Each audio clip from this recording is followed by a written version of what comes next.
Another flower that I've added to this collection is the primrose. Now, I know a lot of you may grow them in your garden. They're great border plants, and they are one of the first ones, like pansies, that you can plant in the spring to give yourself some color, because it will take some light frost and won't damage the plant. They're beautiful colors. You're going to have fun with this one because it will be, you just won't have, you'll have so many decisions to make of how you want to color them, because you've got white and cream, of course, but there's all shades of pink and reds and combinations of reds and yellows, blues, purples. So it's going to be a fun one to do. It is a 6-petal flower, so I've got 2 different pieces here, and you'll put them together offsetting. The leaves are serrated, double serrated, and are very unique. And then it's got a little tiny, not so much of a stamen, but it looks like a little center to it. And I've cut mine in green cardstock, so I don't have to color a little piece.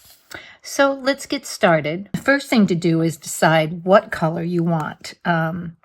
I've done a card here, and I'll bring it in so you can see, in an array of colors, just so it'll give you a little bit of inspiration.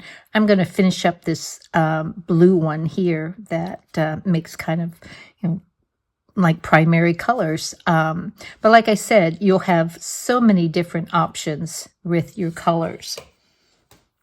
So to do this one, I first took the yellow and just kind of made a little center there on both these pieces.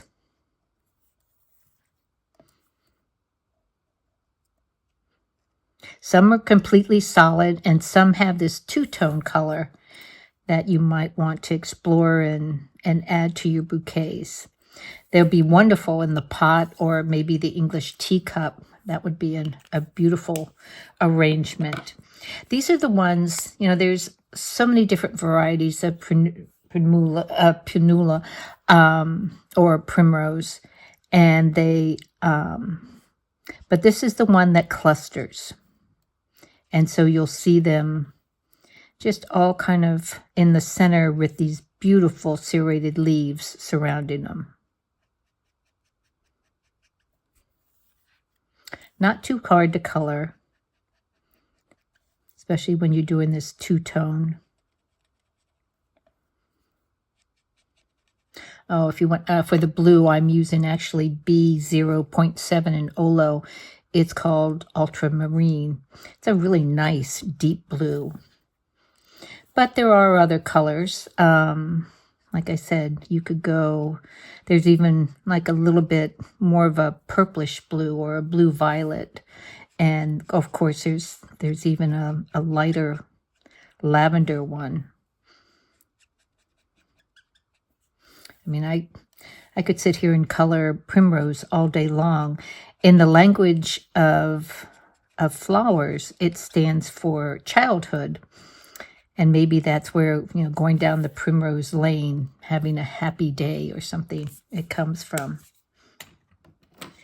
So now that you've colored them, I'm going to put them on our molding mat here and grab our loop tool.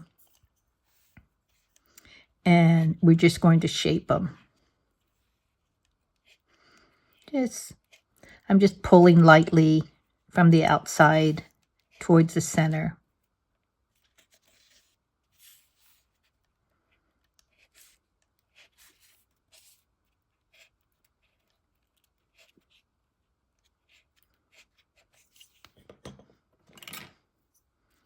And then we'll give them a little bit more shape by pinching and bending the petals.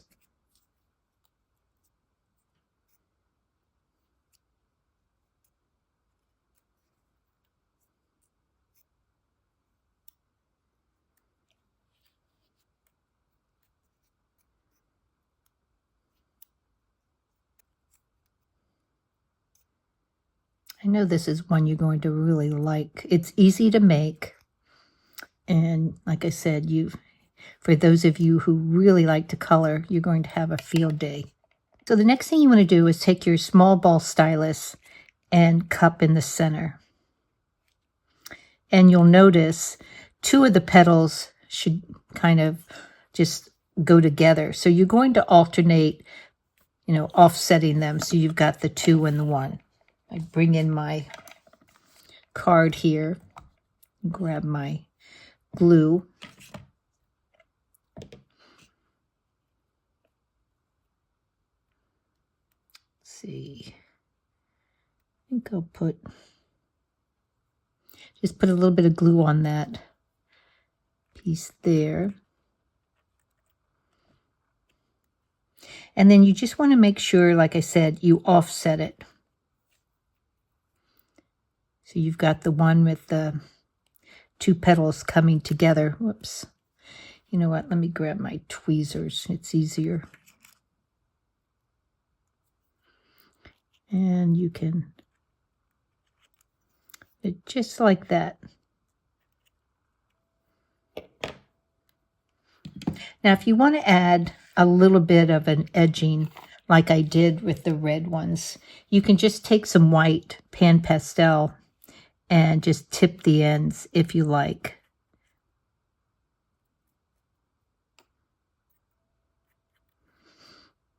Or you can leave it uncolored, whatever you'd like to do. The little center is really easy to do. Like I said, I cut mine out of green, so I don't have to color it. But if you like to color, you can just cut it out of the white. And then I'm just going to add a little bit of glue along that bottom part of it. Hold the tip and roll it so you close it up.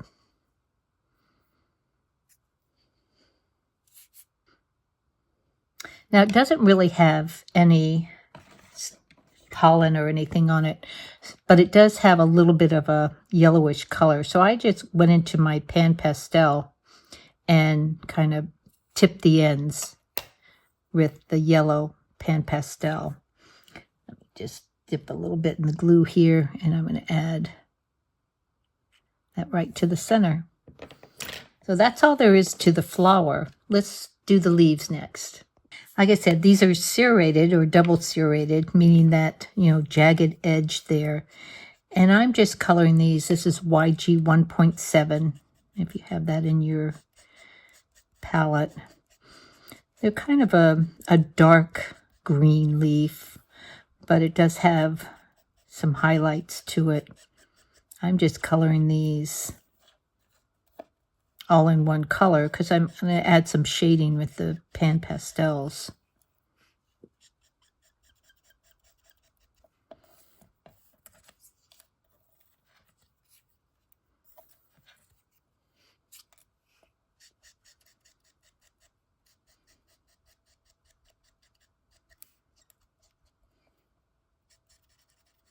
That's how I get green fingers all the time, holding down pieces.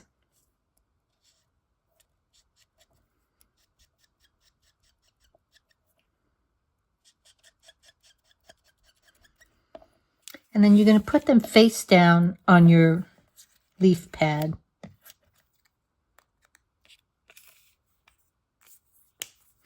And you're going to bring in your leaf tool. You need to draw that line straight down the center to create the stem line. And then you're going to pinch it. And I'm going to bring in kind of a medium yellowish green to accentuate that stem line.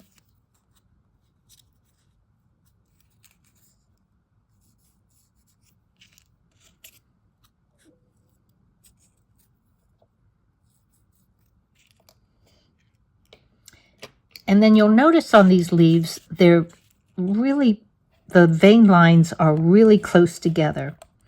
It's kind of Mother Nature's origami. That's how the leaves fold up so small because of the extra veining. They just tuck into each other before sprouting out. You'll see that on birch leaves as well, and they're also serrated. So you really want to put these vein lines close together. Try not to go over your center stem line if you can help it. And then shaping is just merely pinching that end, and then you can kind of tip up the end a little bit. On these larger ones, you can even fold down some of this, and like I said, if you're bringing it up, any kind of dimension helps add to the natural look of the flowers. Let's set some leaves in place.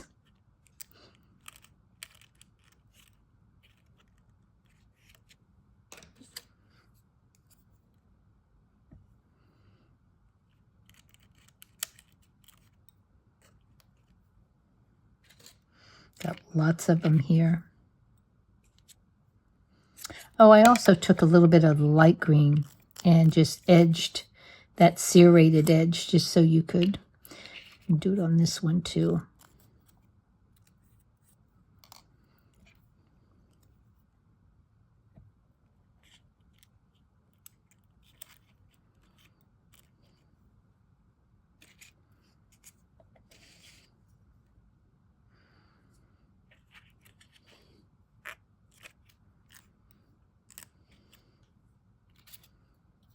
These go beautifully, like I said, in pots as well as on border edges.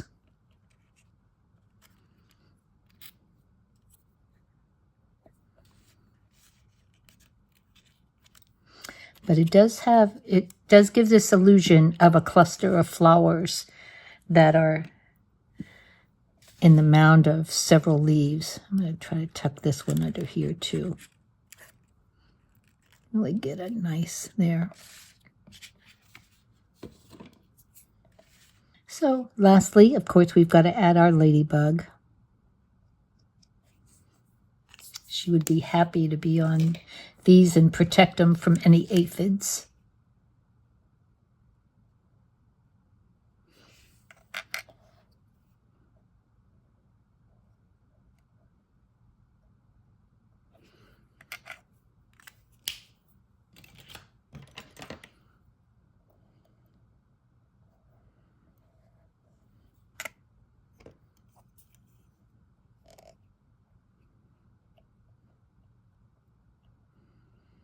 Maybe one day I'll get a new eraser. I think I've pretty much marred this one up over the last, I don't know how many years I've used it.